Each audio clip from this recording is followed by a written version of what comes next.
Көңүл буруңуздар. Москва шаарында эмгектенип жаткан мекендештер, сиздер үчүн врач-стоматолог Бигалиев Максатбек Эсеналиевич стоматологиянын бардык кызматтарын көрсөтөт. Сиздерге ыңгайлуу баада тиш ооруларын сапаттуударлоо жана тиш салуу, лечение, реставрация, удаление зубов, гигиеническая чистка, брекеттин бардык түрү, протезирование, металлокерамика, цирконий, имплантация. Бизде консультация жана рентген акысыз. Дарегибиз: метро Дубровка, улица Шарика-Подшипниковская, 40. Дем алышсыз 9-дан кечки 9-га чейин. Кененирээк маалымат үчүн телефон 8999 555 84 77. Ассаламу алейкум, урматтуу мекендештер. Арбаңыздар, бүгүн 24 апрель силер менен кайрадан миграция жаңылыктары. Сөздү баштардын астына биздин YouTube каналды колдоп, катталып, досторуңуздар менен бөлүшүп коюңуздар.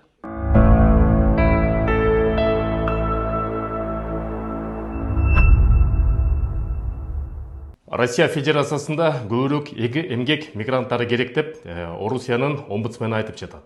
Эми эмгек мигранттарына ижарага, арендага квартираны бергендерге кылмыш иши козголушу мүмкүн. Москва жергесине жок дегенде 50дөн ашык мечит курулуш керек деп диний өкүлдөр айтып жатат. Россия Федерациясынын мамлекеттик думанын депутаты мигранттарга мал катары мамиле кылбагыла деп кайрылып кетти. Оренбург жергесинде суу ташкынынан кийин 11 кыргызстандык үй бүлө тилекке каршы көчөдө калып, үйлөрүн суу каптап калды. Урматтуу мекендештер, Санкт-Петербург шаарынын бизнес омбудсмени Валерий Калугин жакында бир чыгарылышка айтып кетти. Россия Федерациясына экономиканы жүргүзүш үчүн, экономиканы көтөрүш үчүн көптөгөн дагы мигранттардын күчү керек деп. Аларыбызды жок, биз алдыга жыла албайбыз деп. Эми Россия Федерациясында дайыма эки блок иштеп келет. Бул социально-экономический блок. Алар дайыма айтып келет, мигранттар керек. Мигранттар бизге экономиканын күчөткүсү, мигранттар үчүн экономика көтөрүлүп атат деп айтып келишет. Жакында эле Госдумада ошол боюнча бир өзүнчө бир берене кабыл алган. Ал беренеде болсо ошо депортация болгон мигранттарды депортация кылбай эле штрафын төлөп, кайра жашынакай иштеп кете берсин деген бул социальный блоктун жактоосу. Эми экинчи блок бар, бул силовой блок деп коет. Силовой блок жанагы укук коргоо органдары, МВД келет, прокуратура, ФСБ келет, сот системасы келет. Алар болсо дайыма мигранттар бул потенциалдуу коркунуч көрсөтүүчү жаамат деп тилекке каршы кооптонуп келет. Ошон үчүн социально-экономический блок мигранттар үчүн Кудай буйруса Россия Федерациясында бара-бара баары ордуна туруп жакшырат. Эми чет элдик жарандарга, мигранттарга, ижарага, арендага батир бергендерге кылмыш иши козголушу мүмкүн. Бул боюнча атайын берене бар, подсобничество деп коет. Бул көмөк көрсөтүү кылмыш кодексинин 33-чү беренеси. Ал жерде жакынкы теракттардан кийин ошол статьяны абдан актуалдуу болуп калды. Чет элдик жарандарга, мигранттарга арендага берген батирдин ээлери да кылмышка тартылышы мүмкүн. 3 жылдан 15 жылга чейин. Эгерде ошол мигрант потенциалдуу террорист болсо, эгерде ошол кылмыш ишин кыла турган нерселерди ошол жерде жардыруучу, кесчү, атуучу нерселерди ошондон жасаса деп бир сыйра юристтер ассоциациясынын өкүлү Юлия Разминкова өзүнүн түшүндүрүүсүндө тактап кетти. Ошон үчүн бул жерде биздин көп мекендештер дагы ошол өздөрүнүн батирлери бар, аларда ижарага берет. Ижарага берердин астында же ижара алардын астында кошуна квартирада ким жашайт, ошону дагы бир сыйра тактап туруп тактап алыңыздар.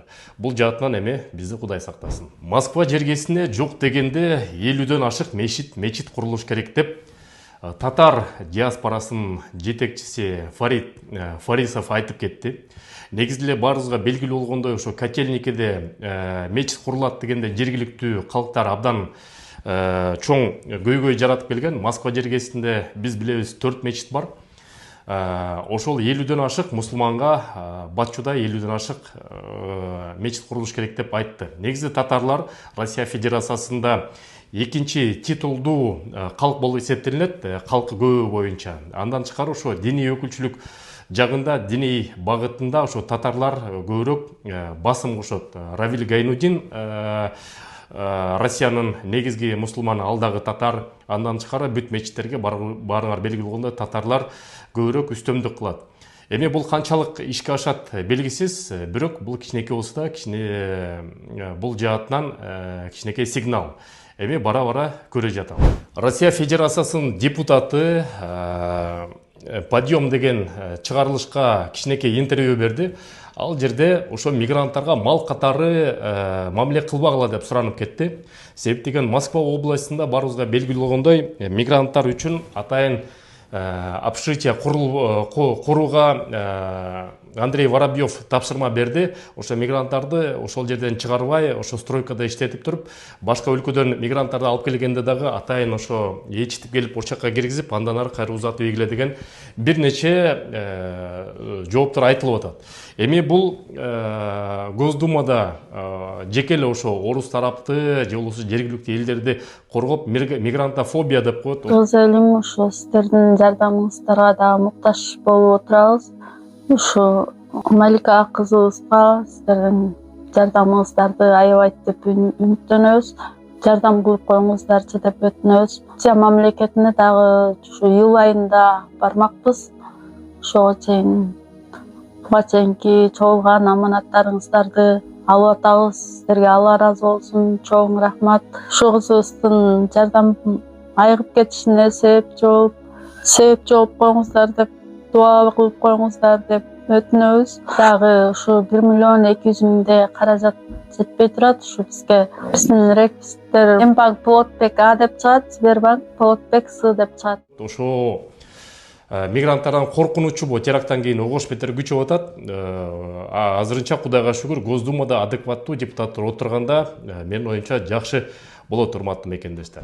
Андан тышкары, урматтуу мекендештер, Оренбург жана Орус шаарларынын суу ташкынынан өйдө көп жергиликтүү калктар жабыркады. Алардын ичинде тилекке каршы биздин Кыргызстандык 11 үй бүлө бар экен. 11 үй бүлөдө 70 киши. Ошо 70 киши бүгүн ар досторунда, тааныштарында жатат. Андан кийин ошо Оренбург диаспорасы тыйын чогултуп атат.